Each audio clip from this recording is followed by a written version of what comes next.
Le Pi Network a finalement été listé. Après plus de 4 années de minage, d'attente et tout, le token est finalement sur le marché. Déjà d'entrée de jeu, je dois féliciter les pionniers qui ont attendu aussi longtemps. Ça a été incroyable. Personnellement, je ne me suis jamais investi dans ce token tout simplement parce que j'ai toujours eu un regard très critique sur ce projet parce qu'il a toutes les caractéristiques d'une grosse arnaque. Mais s'il y a une chose qu'on ne peut pas retirer au projet Pi, ce que je félicite et j'encourage d'ailleurs, c'est sa très puissante communauté. Et dans l'écosystème crypto et blockchain, qui dit communauté forte dit clairement de la puissance. Et la puissance s'impose toujours. C'est pour ça que malgré tout ce qui a pu être dit, le listing du Pi Network sur les différents exchanges a quand même été un certain succès. Dans la communauté, il y a plusieurs personnes s'y intéressent et c'est la raison pour laquelle je suis obligé aujourd'hui de donner mon point de vue, mon avis sur l'évolution de ce token sur le marché. Peut-être, entre-temps, mon point de vue a assez évolué, mais dans tous les cas, tu sauras très clairement ce que j'en pense dans cette vidéo. On va parler de façon très froide parce que je ne suis pas ici pour prendre un parti. Je ne suis ni pour ni contre le Pi. Et tous ceux d'entre vous qui vous êtes intéressés au Pi Network et qui avez des informations, partagez-les dans les commentaires afin que moi, par exemple, je puisse avoir encore plus de détails sur ce projet et que d'autres personnes également qui vont regarder cette vidéo puissent s'en abreuver. Première des choses qu'on va faire, c'est qu'on va aller sur CoinMarketCap. C'est un peu la référence comme ça en termes de crypto et blockchain. Là, à mon écran, tu vois clairement le projet Pi Network sur CoinMarketCap. Le prix, il est ici à 1,56 $. C'est déjà assez impressionnant parce que juste après le listing, j'ai vu à quel point il a dégringolé. Mais là, je vois qu'il a vraiment rattrapé la courbe et il se porte plutôt bien sur le marché actuellement. Il y a quand même quelques données qui m'ont un peu intrigué ici, mais c'est pas la chose la plus grave qui puisse arriver sur CoinMarketCap parce que les données vont être actualisées avec le temps. Si c'est une erreur, bien entendu, parce qu'ici, quand on voit la market cap de 10 milliards de dollars, bon, attention, si je viens ici, là, je viens sur la page d'accueil de CoinMarketCap, tu vois les capitalisations boursières des autres cryptos. Le Bitcoin, il a 1,8 trillion, l'Ethereum, 300 milliards, TTS 142, XRP, etc. Si on va à 10 milliards de dollars, on est ici. Tu vois, 10 milliards de dollars, on est ici au niveau de Chainlink. Donc, le Pi Network devait être dans le top 10 quand même. Top 10, top 11 des crypto-monnaies en termes de capitalisation boursière. Mais ce qu'on remarque, c'est que le Pi Network occupe quelle position? Il occupe la position 3148. Ce qui fait qu'il y a clairement déjà une erreur ici. Et quand on regarde, on voit le triangle, ça veut dire que CoinMarketCap n'a pas vérifié ces informations et c'est le projet lui-même qui a mis ça là-dedans. Bon, ici, moi personnellement, je ne sais pas ce qui se passe, mais quand ça arrive, ça veut dire que soit le projet a donné de fausses informations, soit le projet va actualiser cela. On espère que c'est la deuxième alternative dans laquelle le projet, il y a peut-être une erreur, etc. et il va simplement actualiser. Ça, c'est la première chose. Et ça a un impact immédiat ici sur le fully diluted volume. Bon, c'est la market cap si on vend toutes les pièces. Ça, c'est déjà la première remarque que j'ai faite. Le volume en 24 heures, il est quand même assez important. Près d'1 milliard de dollars, c'est beaucoup, c'est pas négligeable. Ça, c'est quand même déjà quelque chose de très intéressant. Et ensuite, le reste d'informations, je pense qu'il y a quelque chose qui est très intéressant.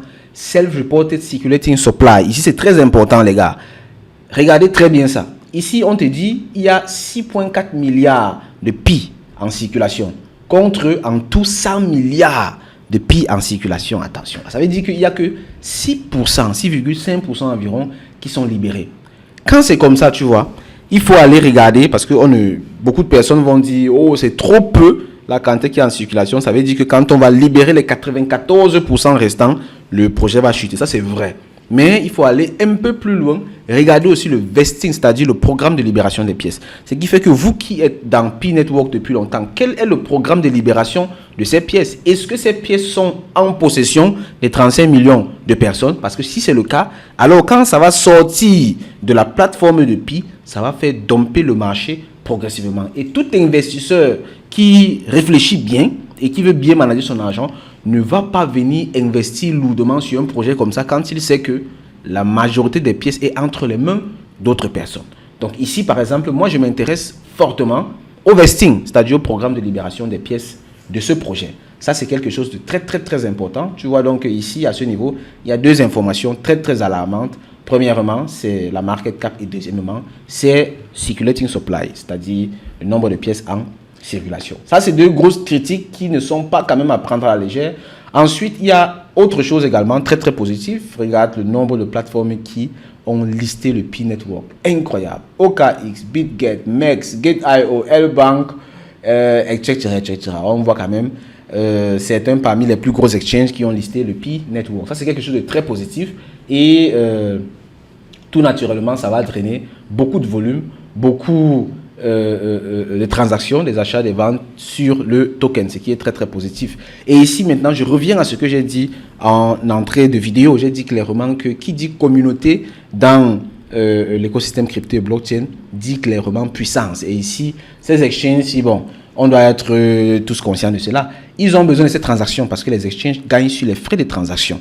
Tu vois, quand ils voient une communauté de 35 millions de personnes, ils ne peuvent pas se permettre de perdre ça. Maintenant, donc, un gros exchange qui manque ici et qui est en train de tituber actuellement, c'est Binance. Binance est en train de se demander s'ils doivent lister le Pi Network ou pas. Et je suis allé sur la page de Binance ici, ils disent clairement, The Pi Network, known for its mobile-first mining approach, has built a vast community of over 35 million users. Recently, a community pool on Binance Square. Bon, ils ont ouvert un vote sur Binance Square où 86,2% des personnes ont dit yes, ils veulent qu'on liste le Pi.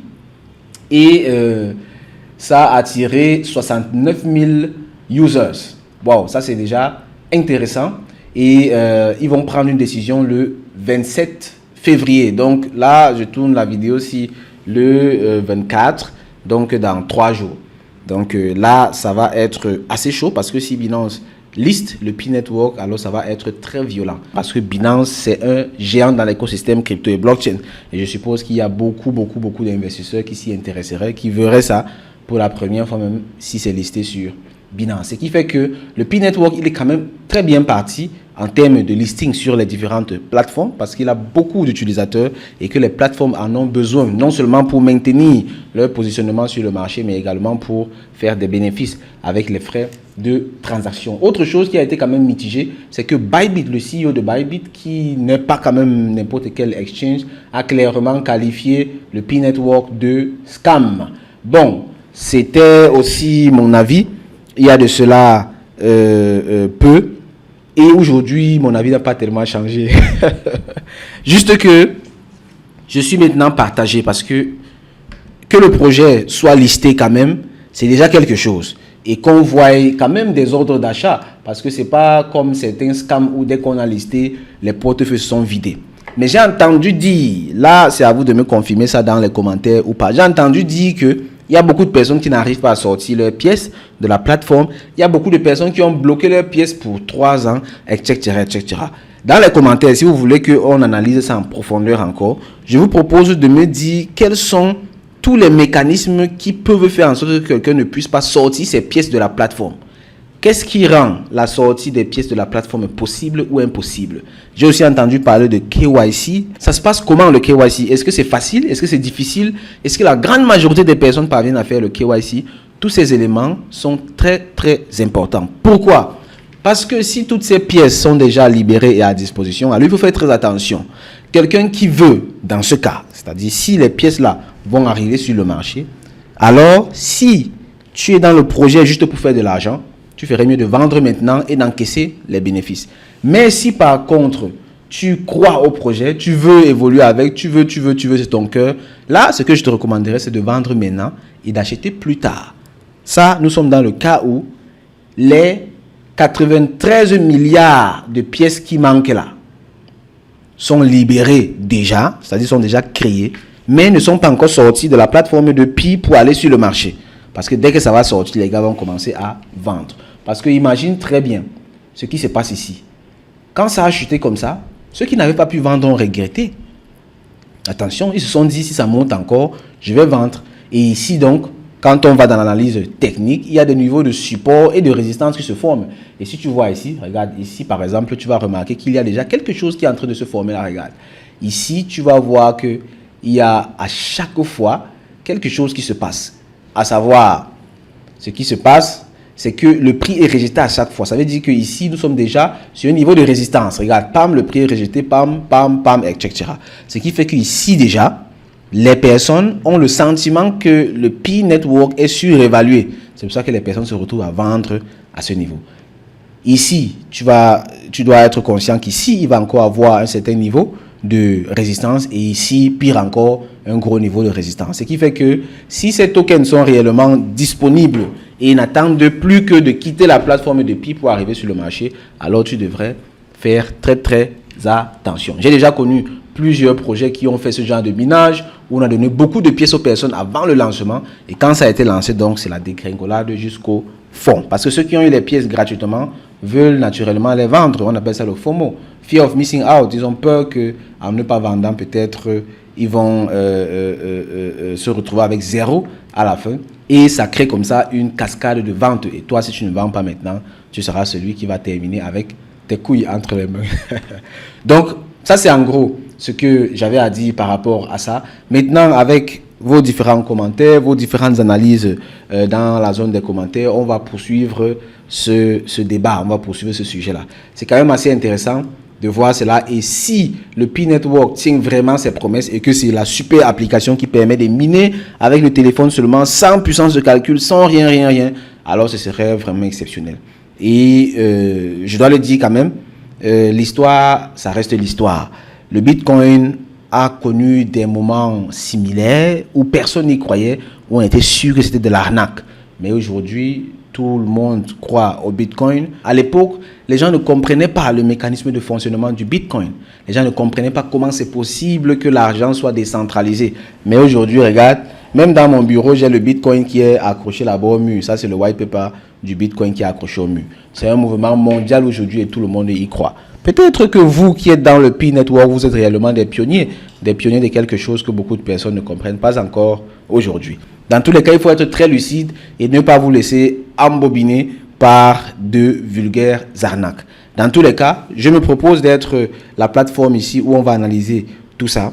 Mettez en commentaire les informations que j'ai demandées et puis on va poursuivre ces analyses-là. S'il s'avère que toutes ces pièces sont libérées et n'attendent plus qu'à être déversées sur le marché, alors ce serait très grave. Ou peut-être comme dans le cas du Hamster Combat où les promoteurs du projet avaient les pièces entre leurs mains et au fur et à mesure que les gens mettaient de l'argent, eux ils dompaient le marché, c'est-à-dire retiraient cette liquidité-là. Ça, c'est des cas qu'il faut absolument éviter. Je pense qu'en 2025, on doit plus tomber dans ce genre de piège.